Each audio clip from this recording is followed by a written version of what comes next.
1,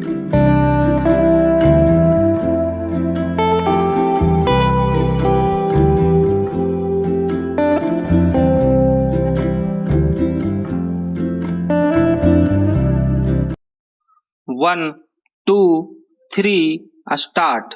महोदय, हम सभी इस बात के शिकार हो जाते हैं कि अपने दलगत स्वार्थ में आकर गलत काम कर बैठते हैं। कभी भाषा और कभी किसी प्रदेश के स्वार्थ में ऐसे प्रश्न उठते हैं जो हमारे राष्ट्र की एकता को कमजोर करते हैं। अभी एक माननीय सदस्य ने यह प्रश्न उठाया और आरोप लगाया कि भारत सरकार कुछ प्रदेशों के साथ इंसाफ नहीं करती। भारत सरकार कुछ प्रदेशों के प्रति पक्षपातपूर्ण नीति अपनाती है।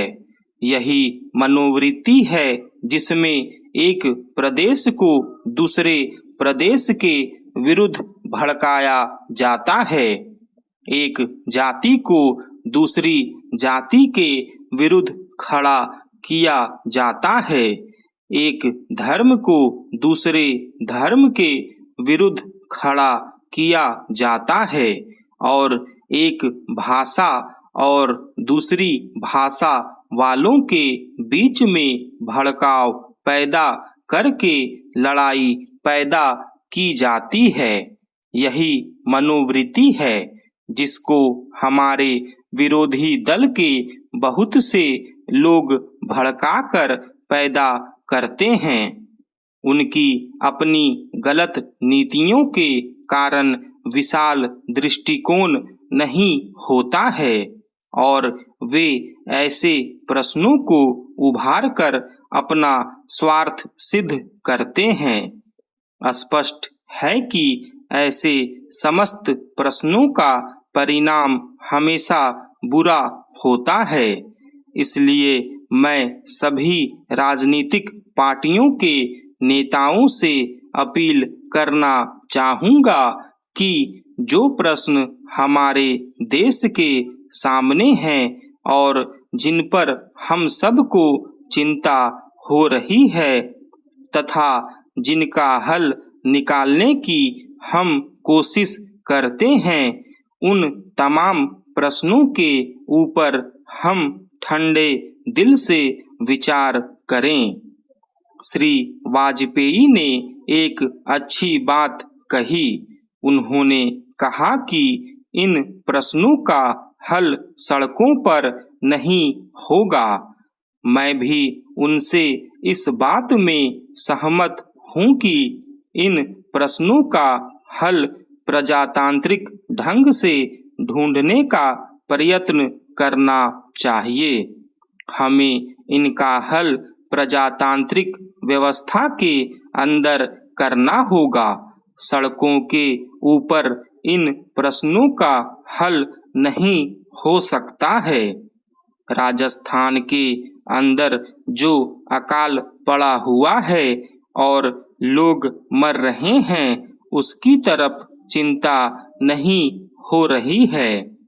अब राजस्थान में जो संकट है और इस तरह के जो दूसरे प्रश्न हैं, उन पर हम लोग एक साथ बैठकर गंभीरता से विचार करें और उनका हल तलाश करें। खाली इस तरह से आरोप लगाने से और उपदेश देने से काम नहीं चलेगा। इस देश के अंदर बंगाल में बाढ़ से जनता पीड़ित हो रही थी और उसको अनाज, कपड़ा और जीवन की रोजमर्रा की आवश्यक सामग्री भेजने की कोशिश हो रही थी।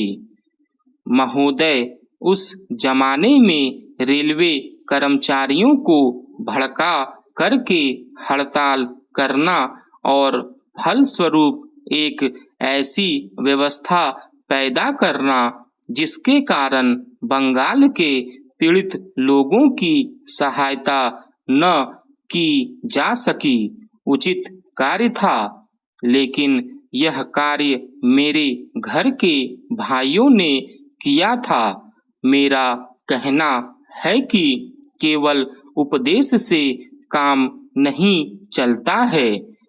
जब ऐसे प्रश्न आए तो उपदेशात्मक भाषाओं में ही फंसकर न रहा जाए, बल्कि आवश्यकता है कि ऐसे प्रश्नों पर सारे राजनीतिक दल देश हित को ध्यान में रखते हुए संजीदगी से विचार करें और उन सब का हल तलाश करें। आज श्री वाजपेयी ने प्रधानमंत्री पर कुछ आक्षेप किए। वे बड़े गुस्से में थे और इतने क्रोध में थे कि उन्होंने अपने मस्तिष्क का संतुलन खो दिया था। उन्होंने आरोप लगाया कि सरकारी कर्मचारियों के प्रयास से बड़ी बड़ी सभाएं की गई। मैं वाजपेयी जी का गुस्सा और उनका असंतुलित होना समझ सकता हूँ। उन्होंने यह भी कहा कि प्रधानमंत्री जी ने इन चुनावों के बीच अपने भाषणों में जनमानस को ऊपर उठाने की कोशिश नहीं की, मूलभूत प्रश्नों को देश के सामने रखने की कोशिश नहीं की और आज जो राष्ट्रीय दिक्कतें और परेशानियां हैं उन पर जनता को शिक्षित करने की कोशिश नहीं की। प्रधानमंत्री ने अपने चुनाव भाषणों में देश के अंदर जो शक्तियां राष्ट्रीय एकता को भंग कर रही है, धर्म के नाम पर, जाति के नाम पर, भाषा के नाम पर या क्षेत्रीयता के नाम पर संकीर्णता की भावना पैदा कर रही है, जनता को उनसे सजग किया। प्रधानमंत्री जी ने इस बात को अनुभव किया था कि उत्तर प्रदेश, बिहार और उत्तर भारत के समस्त हिंदी बोलने वाले इलाकों में जनसंघ संकीर्णता की भावना का प्रचार कर रहा है।